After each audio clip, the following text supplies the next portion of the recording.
Hey, yo, Pro Wrestling Podcast listeners, help us out and click subscribe to show your support. And while you're at it, if you are sick and tired of dropping $60 to $100 for the latest and greatest wrestling video game every single year, stop immediately. Go to Wrestler Unstoppable, available exclusively through Facebook. Create your wrestler, sign contracts, get involved in storylines, headline pay-per-views, even build your own corporation, all included in Wrestler Unstoppable, available now to all Facebook users, totally free. If you want to become a member of the Pro Wrestling Podcast family, you want your name in the shoutouts like Harold in St. Louis and Mike in Lansdale, then make sure you check out our Patreon page at patreon.com/Fro Wrestling Podcast. Sign up today.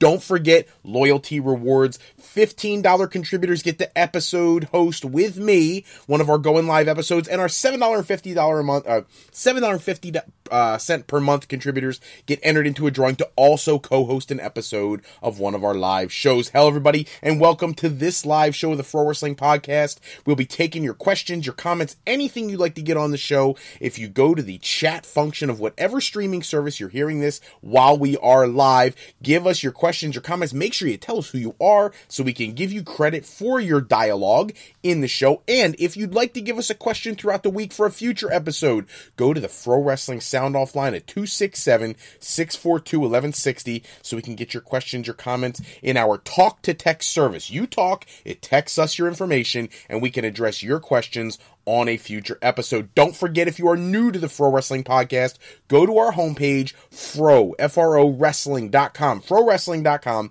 and preview all the topics coming to our next episode. It's a great way to come up with your questions, the things you want to ask us for a future episode. What a day, things to get to, pay-per-views last night, all kinds of reaction, and we have to get to all of it. So, let's get it started. First off, before I get into TLC and all of that, I want to talk about my definitive perspective on All Elite Wrestling rumors. I have been getting bombarded with questions from people all over the country. Thank you to those people who tune in all over the country. It's awesome to know that our program gets some national reach. And this week, I want to send a special thanks. We have a certain person, Sergey in Russia, who sent me questions. Thank you, Sergey. It's awesome to hear from somebody in the Russian location that they're tuning into the podcast as well, asking what I think about All Elite Wrestling. All the rumors, we know that Cody Rhodes, the Young Bucks, Hangman Page have all said their goodbyes to Ring of Honor and that they are headed somewhere. It is still possible, since no contracts are signed, that they could still re-sign with Ring of Honor, go to WWE, go to New Japan, go to anywhere they'd like to go, but it seems very obvious after the last week's Jacksonville Jaguars football game where the Young Bucks and Cody were in the press box with the owner of the team, that All Elite Wrestling is probably their next destination. But what makes it even more fascinating to me, if you were watching Ring of Honor's Final Battle show this past weekend, an incredible show, top to bottom, you couldn't have asked for a better show, especially considering you didn't know who was going to win, I apologize, you knew who was going to win pretty much every match because of people leaving the promotion. They still delivered a high-quality performance despite all of that knowledge. And in the end, Cody, the Bucks, Hangman Page have all said their goodbyes to Ring of Honor. But in addition, what I found even more fascinating was the fact that you had Christopher Daniels, Scorpio Sky, and Frankie Kazarian, SoCal Uncensored, also wrapping up with the company. And if you watch the show, the Young Bucks come out and they're cutting a promo about, look at all of the wrestlers in the ring, and that included SoCal Uncensored, Kazarian, Daniels, and Scorpio Sky, and said, aren't all of us elite?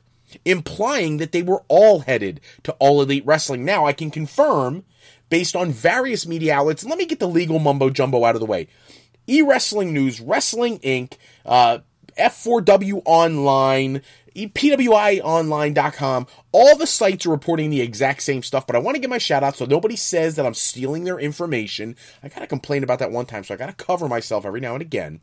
But everyone is reporting that all of those performers are expected to go to All Elite Wrestling and really help provide a serviceable, solid launch to the program. When you look around the professional wrestling world right now, there is enough independent talent to make a legitimate run at a new promotion if you have the right momentum. So, first off, my definitive perspective on All Elite Wrestling rumors is absolutely going to be a company. Absolutely, these individuals are going to be a part of it. And it will be amazing the first episode. Here is my concern. All In, I believe, is the biggest factor in why the Jaguars owner, one of the richest and wealthiest families in the world, are interested in this product. They see dollar signs because of All In. The issue is that All In was a once-in-a-lifetime pay-per-view opportunity. And because of that, I'm concerned that there won't be the same unique feel in a next episode after the first one. Everybody wants an All-In 2. Everybody wants that same emotion. By the way, I see John, the sports guy, tuning in from Stockton, Texas. John, always love seeing you on the show. Buddy, so glad you're back with us. The big thing for me here is that people do not want to see the same thing every week. That's what WWE has become. The same show every week. All In was very special because it was a once and done. Maybe a twice and done. But if you're going to tell me you're going to put on an All Elite Wrestling show that's going to essentially be like an All In every week, that concerns me a bit unless they start giving exclusive contracts to a ton of talents to lock them in and build legitimate storylines. Ring of Honor, to their credit, has done a great job of building good storylines that they drag out for months in much the manner that old school WWE used to do. New Japan Pro Wrestling does it with like a science, a clinical approach. Chris Jericho versus Naito has been building for a year. They know how to do it right. But you have other companies, even Lucha Underground builds their product in a great way. Now, understand, they tape all their episodes in like a week and then spread them out over a year. But at least they know how to present them in a great way, which is fascinating to me that WWE, who used to be the biggest and the baddest and the best, and they still are the biggest, but they're not the best. Not anymore. Their talents may be better than everybody, but they don't let them showcase that talent. So when you're bringing in a new company, you don't want to have another Impact Wrestling, where things are so miscombobulated from week to week, or you give the same matches every week. You don't want it to be WWE Light. You don't want it to be GFW, where you can't even see the show. There's a lot that has to go into All Elite Wrestling, including proper distribution with a television deal, a great amount of talent that is locked into contracts that have to appear only for your show. Let's face it, a lot of these guys on the independent scene have faced each other. And the vast majority of people in the United States have not seen the matches. So this offers a unique possibility. A lot of people have not seen ACH versus Fred Yee. ACH is probably going to WWE in January, but I'm just picking a name from the indies. Shane Strickland, who is also probably going to WWE, but Shane Strickland against ACH. Haven't seen that on a mainstream program. PCO, who just recently signed with Ring of Honor, has wrestled just about everybody recently. Low Key, people of that nature in MLW. A lot of these guys have wrestled each other, but on a much smaller scale. So, in the short term, All Elite Wrestling, if they can acquire enough independent talent who have had the opportunity to work together previously, but not on a grand stage, if they can present it on a bigger stage and make it marketable, and I can't believe that a family as wealthy as the ownership of the Jaguars is, that they won't want top quality production value. I mean WCW or WWE level production value. They can stand to lose money in this endeavor, understanding that if they do it successfully in the long run, they could really be in a lucrative position. But that's what it's going to require. Otherwise, All Elite Wrestling will fall flat, because watching Cody and the Bucks every week will get old if you don't have solid storytelling. And you only have so many of these veterans out there who you're going to be able to use their minds and try to come up with these creative outlets and new things. Now, if Cody is anywhere near as creative as his father was, then he'll be just fine from the creative standpoint. At that point, it's all about bringing in the talent. You could easily see where there's an opportunity right now. I think for a little while, Cody and the Bucks were looking to go to WWE, and then it hit them that there's some dissension in New Japan Pro Wrestling with their new ownership. There's a lot of contracts coming due in Ring of Honor, and that this is a great time to swoop in, grab talent from both promotions, and make this new renegade promotion and really kick it off with some star power and pizzazz. Kenny Omega could potentially be finishing up over in Japan after Wrestle Kingdom. If that happens, he'll be freed up another talent for All Elite Wrestling. They could really put together a star-studded lineup and present something you can't find anywhere else. In addition, I've been seeing a lot of matches with Brian Pillman Jr. and Davey Boy Smith Jr., which is essentially the new version of the Hart Foundation. That could be solid. You've got Road Warrior Animal bringing out Crimson and his tag team partner, and I apologize, his name slips my mind right now, Jax Dane, who have been just tearing up the independent tag team scene. Another team you could sign to an exclusive deal. There is plenty of talent out there. You just have to find a way to sign them. And with the financial backing of the Jacksonville Jaguars ownership, that is possible. I just hope they don't mess it up. Now, I'm going to get off All Elite Wrestling because I have to get to what people are asking about, and that's TLC, the reaction to the show. And my immediate reaction is the women dominated this show. I'm very sorry for Seth Rollins and Dean Ambrose. Word came out that Vince McMahon is furious over the crowd reaction to their match. Maybe it's because you put their match on 3 hours into a pay-per-view and gave them a bunch of rest holds so they got to sit around the ring and do a whole lot of nothing. Maybe it's because your storytelling has gotten to be so bad lately that people could see it a mile away that these two guys, that once Seth Rollins started losing his mind on Dean Ambrose, that he was going to do something stupid that cost him the Intercontinental title. Maybe it's because every betting site in the country had Seth Rollins as the incredible underdog because they want him for Brock at WrestleMania. And here's the bizarre part. The conversation today is that Vince McMahon may have soured on Seth Rollins against Brock because of the reaction last night, when the reaction last night is because of Vince's booking, not because of Seth Rollins. Seth Rollins is the man to take that title from Brock Lesnar. And yes, I said title. He's the man to take the belt from Brock Lesnar. And so maybe Vince McMahon needs to stop blaming outside influences on why crowds react the way they do, and maybe he should start looking in the mirror. Because he has got one of the most incredible talents in the history of this business. I saw today on Wrestling Inc. where they talked to Bully Ray and they were having a conversation about Vince McMahon and his perspective on his talent, saying that he only lets a talent get to a certain level so they don't have leverage over him, and if they have leverage over him, they should use it.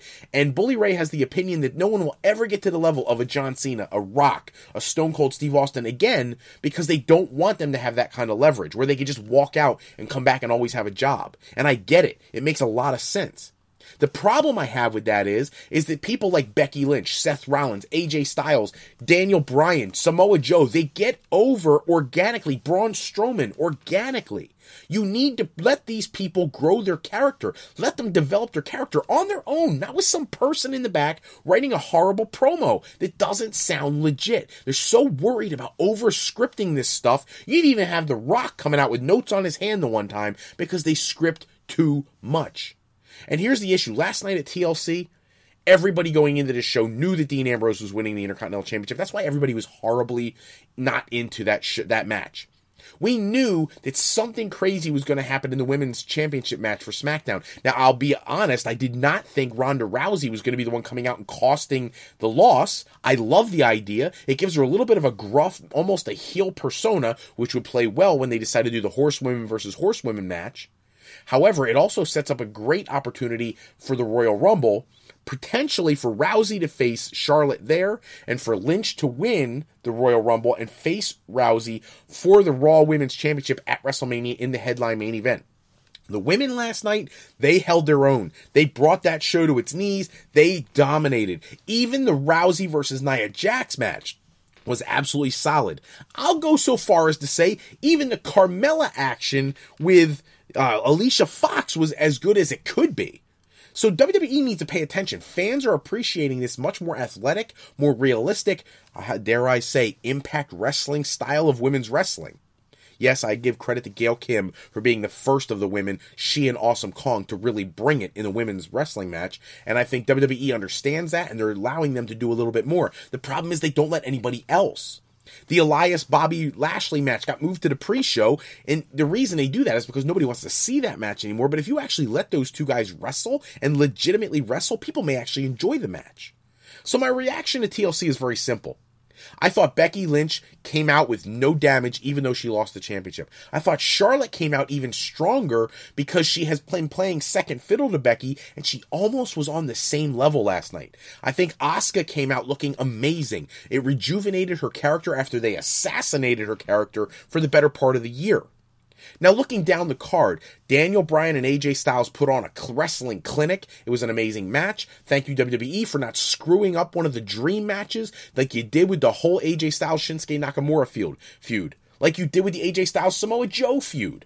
Thankfully, this felt organic. Now, I'm not looking forward to seeing AJ Styles and Randy Orton at WrestleMania. I do think they should do something with AJ Styles at the Royal Rumble, getting one last opportunity at Daniel Bryan, But what I think they're going to do instead, because of the momentum and the way they've booked things, I think that Rey Mysterio is going to become the #1 contender and face Daniel Bryan at WrestleMania, or I apologize, at the Royal Rumble, so that he could be out of the way for WrestleMania, and that way you could have Daniel Bryan go to Mania and have a great marquee level match at Mania. And that way Rey Mysterio has already been handled, because right now they've booked Rey very solid. And that's going to create an issue if you don't put him in a main match at Mania. So you have to have him get defeated before Mania so that he doesn't have the same momentum. And that way you can put him in a tertiary feud.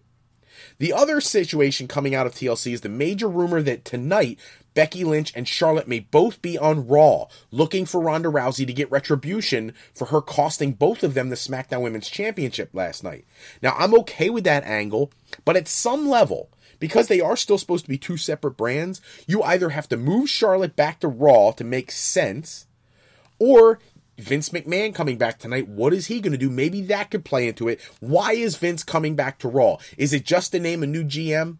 Baron Corbin lost. He better not keep Corbin in there and give him some second chance. That'll irritate me. I'm kind of upset that the Heath Slater referee thing may be done at this point. I'm a little concerned if they bring Hulk Hogan in and make him the new Raw GM. I'm a little concerned if they make Kurt Angle the GM once again. I think Angle needs to be in the ring as long as we can. He still can go. He still looks great. And I think that you need to really look for what can Vince McMahon appearing really bring to the table that hasn't been done in a while. Now, I know he hasn't been on the show since July. And I know he's very upset about having to come back, but this is what you do when you're desperate. You pull out all the stops, and that's what it looks like WWE's starting to do. They're not, for a long time, they were oblivious to how people were reacting to the show, but now they're starting to get the point. They're starting to get it. You have to deliver or you don't have an audience. And they're finally trying, I think, to understand what the fans truly want. So why is Vince returning tonight? I know there's some discussion about Vince is going to come in and announce a draft lottery. Horrible idea. We've got a pay-per-view, one of the big four of the year, the Royal Rumble, coming up in about a month and a week or so. So you need to focus your energies creatively on that, not create drama with a draft lottery. Save that for post-WrestleMania. It's the perfect time every year to do it. Just don't even make it an announcement. Just make it an annual thing where we just get to look forward to it. NFL and NBA and baseball fans, hockey fans, they look forward to the draft every year. We don't even know if there's going to be one every year. Make it a standard thing. But this year, you need to change it up. Draft all the talents that you're not going to do a flipping thing with. Draft them back to NXT. Tyler Breeze was received so well this past week when he appeared and faced Ricochet. That is awesome. Great for Tyler Breeze. The NXT crowd still appreciates him. He was one of the best talents NXT ever had, and he got absolutely shafted coming to the main roster. Move him back. Let him be a success for you. Let him move merchandise for you. Let him be an intriguing character for you, and get him off the main roster if you're not going to do something of substance for him. I was talking to another huge wrestling fan, a guy named Nate, who lives in Sellersville, Pennsylvania. Shout out to Nate, who had a similar opinion that they almost need another show. And hear me out on this for the people who hate 3 hours of Raw. I don't need another 2-hour program. I remember back in the 80s and early 90s when they had Wrestling Challenge and Superstars and All-American Wrestling. We need 1 hour of glorified squash matches just to give exposure to the guys who are not getting a push right now. So you don't forget about them. They retain their relevance. You can create dumb storylines almost like WWE Main Event, except you actually have to showcase it. And that's what we need. But on Main Event, they still have stars against stars. I agree that they're mid or low level stars, but we need garbage wrestlers. We need the jobbers, and we need the mid-carders and the more entry-level wrestlers to squash the jobbers to start seeing real crowd reaction and see who you could build around. Lars Sullivan is going to be a wasted call-up if he gets there, and nobody gives a crap about him because they know he's going to be a nothing within 3 months.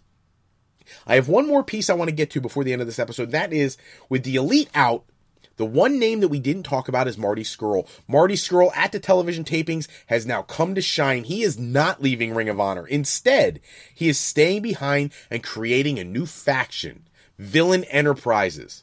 And he has Brody King and PCO coming in to be his henchmen. I think this is a great opportunity for Marty Scurll. I actually suspect that he probably would have loved to go to All Elite with his buddies, but I think he realizes that with them leaving, there is nothing but main event television time available to all Ring of Honor talent who step up and grab Vince McMahon's version, or the Ring of Honor version of Vince McMahon's gold brass ring. Get there, do it. He's doing it well. Marty Scurll could be the future of Ring of Honor. And that's something I'm looking forward to because I think he is incredibly undervalued by probably every promotion to use him. Think about it. New Japan Pro Wrestling has had Marty Scurll for the last couple years. He's never made it past a junior heavyweight match. How is that even possible? You've got the NWA World Champion Nick Aldis, who is begging to have a match with Marty Scurll because he's so good, yet he can't get off the entry-level matches on the New Japan card because he's a junior heavyweight. Now, credit to Ring of Honor, they do put him in a more premier location on the card, but this could be the top of the card, and I am pulling for Marty Scurll because I think he deserves it. We always hear those chants from the fans, "You deserve it." Well, he deserves it. So, that's all the time we have for this episode. Check back with us next episode where we run down all the latest wrestling news and rumors. Special thanks as always out to bensound.com and purpleplanet.com. They produce all the music and sound effects we use in our shows. Today's podcast was sponsored in part by Beazle Games. Bringing a new friend to family game night is easy with sketchy people. Showcase your artistic side in this game from Beazle Games by going to frowrestling.com and clicking the icon in the middle of the screen. Make sure you check out alleyrepair.com. Contact Alley Repair today for servicing of all your classic skee-ball, pinball, or arcade game needs. If you're looking for your next career move, or you're considering college or university life, or you just need some formal training for your next career decision, go to our sister website at FroLifePlanning.com. Fro Life Planning for all your higher education needs. Make sure you realize that Fro Life Educational Planning is for today, for tomorrow, and for life with Fro Life. I'm Fred Froelich, better known as Mr. Fro, and I want to thank you for taking a few moments with us today. And if you are looking for more wrestling news and rumors, go to www.tsj101sports.com for their latest articles on the world of professional wrestling, or shoot over to my blog, In Fro's Corner, found at the top of the page at frowrestling.com. Click the icon for In Fro's Corner and check out my latest pieces. In addition, if you're looking for indie wrestling, go to our indie events tab and check out a promotion coming to town near you. Until next time, take care, everybody. Have a great night.